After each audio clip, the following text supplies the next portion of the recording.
Okay, so there's the beginnings of the second, or the cabinet. So there's three banks of drawers here that you pull out. This is my bank of drawers, and that's my wife's bank of drawers. So now make a bunch of face frames for it, and then what I'm going to do is make all the boxes in face frames first. So the next one would be the fridge box and face frame, and then this is another duplicate of this over here, basically.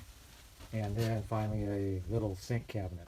And then when I get all those things in place, then I'll start making the drawers, which is a very time-consuming little job. The basic cabinets in this is a 3-drawer bank of drawers. Another one here. This is where the fridge sits with a piece of carpeting. Down here will be basically another big drawer. Now I need to go build 3 more drawers here, and then the kitchen cabinet. So there's the outside of the kitchen cabinet. So, you know, it's just going to be a little induction cooktop here, and this is going to be a bank of 3 drawers, knives and forks, and then pots and pans. So next to work on the face frames and getting the stuff set up for the full extension sliders. So there's the kitchen part of the cabinets, got the fridge done, and down there is a big large pull-out drawer. Got all the face frames on. So next I'll start working on getting the slides. So I've got these are flush, so they got to fit right flush to that. So to work on putting in a spacer so the slides can fit nice and smooth. So one mistake I made, well, there's lots of mistakes, but one I can show you is that this is pretty darn tight. If I were to do this over again, I would design where that first cabinet sits based on where this box is. So regardless of what kind of battery you're going to put in here, if you're going to put anything in front of that wheel well, the wheel well can't move. So, but the just cabinets can go anywhere. So I based this line on the 74 inches of the queen size mattress, which is an RV length, which is 74 inches. But it could be an inch farther forward. It's not gonna not gonna do anything.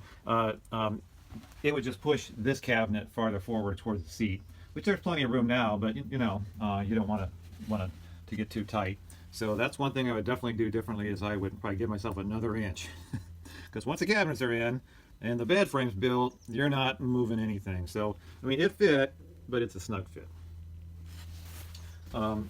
You could do 2 here too, but same. You want this cabinet would have to go that way about an inch to give yourself some room to play with. It's pretty snug. So there's the beginning of the last cabinet. So there's a little pull out here, and then this is going to be a large step where you can kind of put your foot and step on, and it's a wine cabinet too. So one mistake I made was that the floor is level, right? And the cabinets are square. So you think you wouldn't need to check that. No, you do, because even though everything is square, it's like a little bit going down, a little bit lower here than it is back there. Now I usually check that in every house I do, but I saw this was straight and level, and these are absolutely square. So how does it tilt? I have no idea. Because it meets at the wall nice, and the wall doesn't really. It's a little bit tight right here, but there's a little bit of gap right there, so they're square. I don't know. It's one of the magic of building in a van, is every time you think you got it down, you don't. So so I didn't check that on this either. So this you should put like a square up and to see if that's square to the floor. So now the bottom of this is a little bit wider than the top, and it doesn't really matter because they're 2 different drawers, and really all that really counts is where the slides sit. So as long as this is square, so the slides pull out smoothly and they don't go in or they don't bow or anything like that. So as long as the drawer works good, that's all you're looking for. So I've not put on the back yet, because I want to wait until I get the drawers in, because sometimes you can be a little bit tight in the back but a little bit loose in the front. These kind of slides are a pain because you got to be so precise. It's got to be nice and square so that it slides. If it's too tight back here or too tight up here, then it's going to be a bit binding. Probably better to do it or under the drawer mounts, but those were like $50 a pair, and these are $20 a pair. So you know, it's getting very spendy to do all this stuff. So I cheaped out. I mean, these are nice in that they're full extension and that they self-close, so that it'll close by itself, and that's nice. And you know, that works real good, to not have to use like some kind of latch in the front here to keep the drawers from coming out when you drive. I did one in the Sprinter and it never came out. So I'm going to assume that these work the same way, and that I don't need to put anything to make the drawer, to keep the drawers from coming out when I drive, because these have a real good ability to keep the drawer pulled back. I'll test that out, and I hope that works, because got a lot of slides. So let's test the reading light. So it starts off at red and it goes to bright white. Wow, that's pretty cool. Totally nice. Okay, try the power stair. Wow, look at that. Look at that. It actually works. Wow, man. Worth the trouble. Let's try it. Walk in. Oh yeah. Oh yeah, that's awesome. Worth every penny. So this is what I got done so far. So let me see. To start with the cubbies. So these have like a little latch on them, and they pull out on big long sliders. So that's pretty cool. I love those things. Big tubs we can store all of our camping gear in. So both of these do the same thing.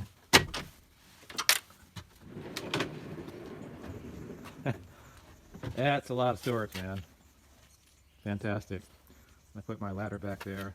I made a little tool cubby and a little tool chest there. Again, this is my shower tin and trekking poles and stuff like that. You can kind of see the batteries back there. So I have the bed bottom on. So one thing to remember on vans is that this area curves back.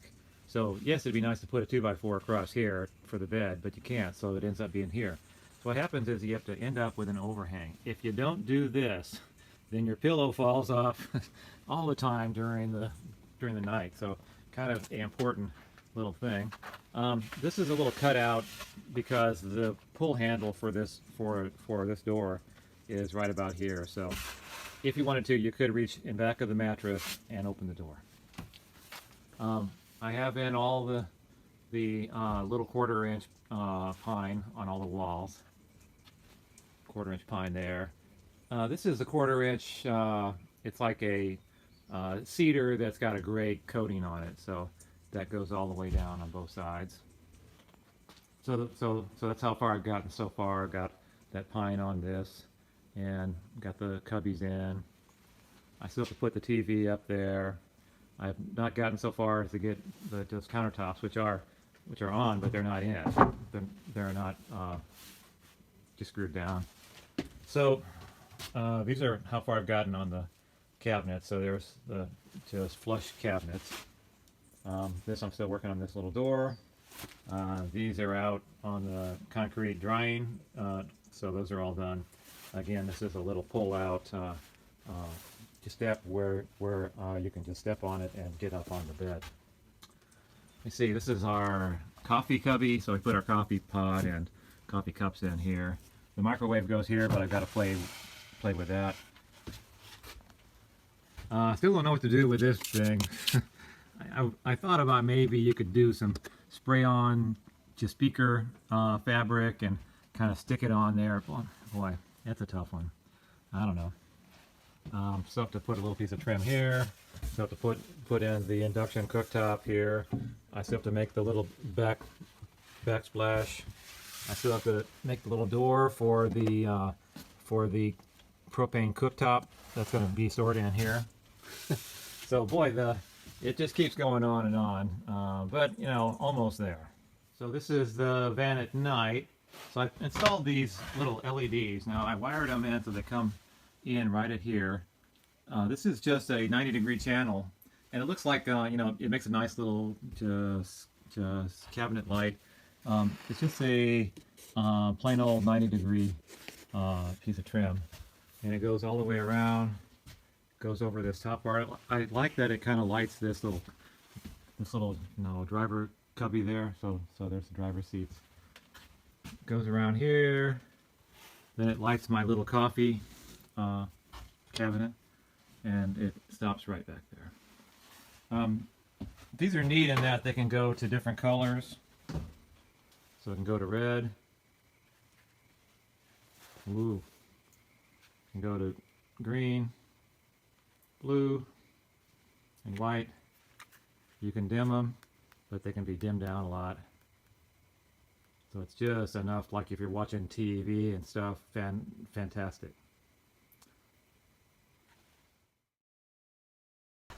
So there was a question about how did I put in the just vinyl flooring, and there are two ways that you can do that. One is to make a very thick paper template. So you go get a roll of thick construction paper or that kind of thing, bunch of tape. You lay it. You pretty much make an exact copy of the floor.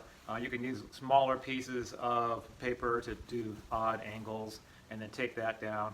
And what you usually do is somewhere every so often you cut a little hole in the cardboard or in the paper and put some tape over that, so that kind of holds the whole thing from trying to slide around. Then you peel that up, and then you go lay your vinyl sheet out on a big piece of concrete. You put the paper template back down on that, tape that down, and then you cut around the template. Now, that's pretty good. You know, I mean, that'll work well most of the time. It's not so perfect that, you know, it's still going to have some little parts you got to trim, or maybe you cut too much on. The second way is to leave about a 6-inch over cut. So the vinyl comes up here to about here or so. You don't want it so it's so big that it just folds over on itself. About 4 to 6 inches.